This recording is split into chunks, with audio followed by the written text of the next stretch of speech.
पाड़ा पाड़ी गधी भी हसीन होती है। भरौली ले लिया कि धरा गइल गुडू भैया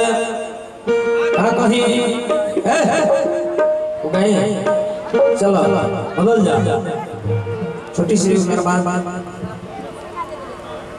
आई देख बबुआ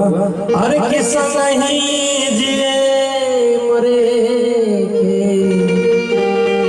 शिवानी ले भेंट रहा बाकी मेरा पिंटू भैया के देर में विशेष हो जाओ प्यार मोहब्बत किस कैसन हो अब देखा हो चाचा के देखा दांत देख लो उनका देखला भैया और जाता कि कपड़ा के बरवा पाक गई देख लो सीधा लोग होता कपड़ा के बरवा उड़ गई अखिया के ज्योति नरमे बा देह के चांद झुलता मिजाज बूढ़ा के घर में 60 वर्ष पर कुंवर सिंह के धरती से बाढ़ है जब बक्सर में पड़ती तो डलबे करी है बुच्ची तू निकल जा कुरकुरे तहरा के मिल गइल बढ़े जतने कुरकुरा खाता बाद में पिंटू भैया के संकेत मत डली है मत का कुरकुरा कलस लेगा अरे किस्सा नहीं दिए मरे हमारा मुड़ी पर हाथ धरा था मुड़ी पर मुड़ी जाने लो कापारा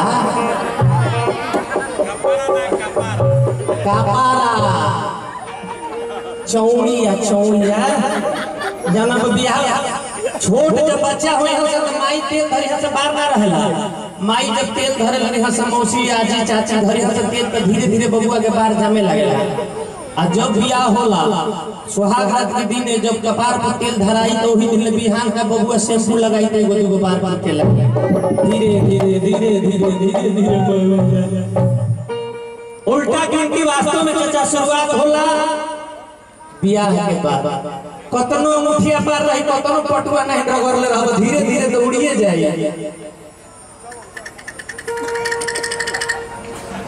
कतनो बढ़िया पार रही धीरे-धीरे उड़िए जाई कहेगा अरे किस्सा नहीं जिए मोरे हिरिया तू ही खियलू का ये जो हसीनों के बाल होते हैं हम जैसों को फंसाने का जाल होते हैं ये हंसतरू 3 गो प्रोग्राम में 3-3.5 रुपया बचौले रही है लहंगा के वाले लो इधर शेयर करू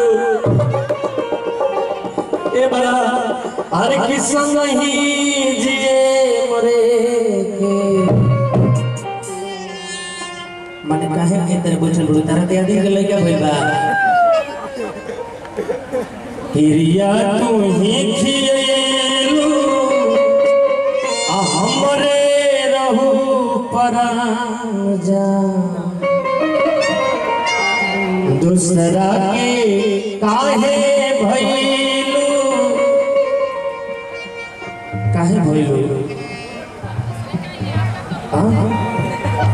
दोसर के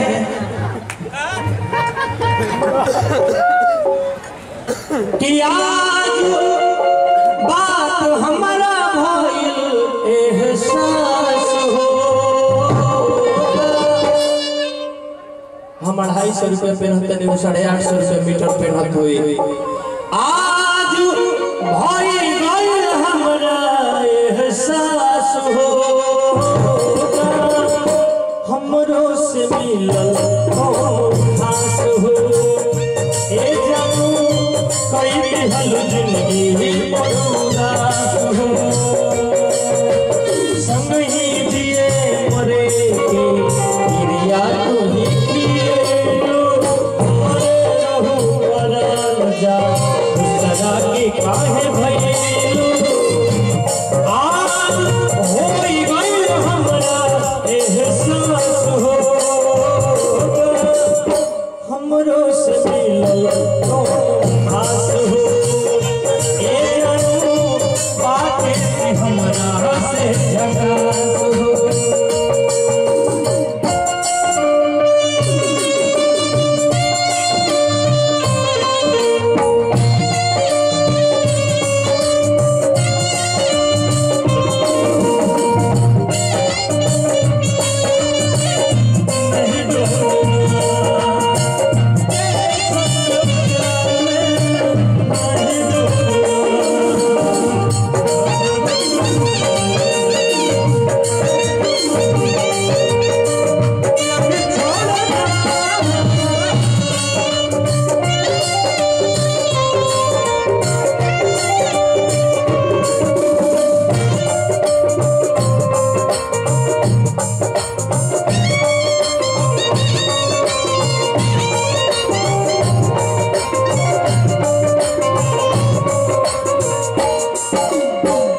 होला टेंगरी भैया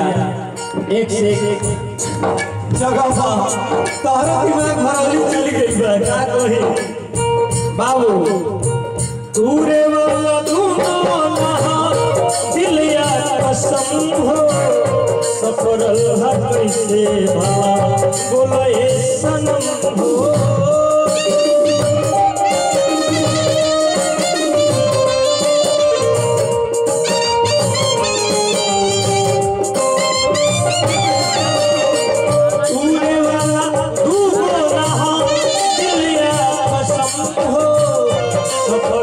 भला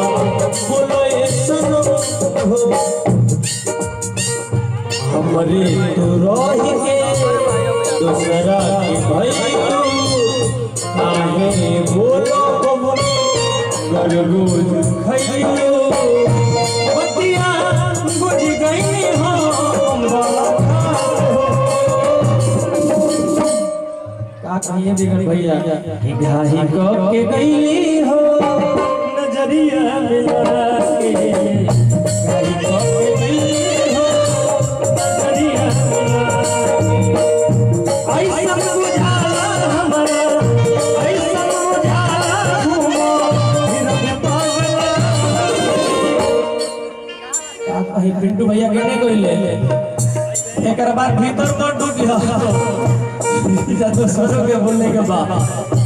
टूटल फाटा काटा साटा वाला काम शुरू बा ऐसा बुझाला हमरा ऐसा बुझाला घूमो फिर में पागल संजीत भाई एगो मंच पर जाते हैं हमारे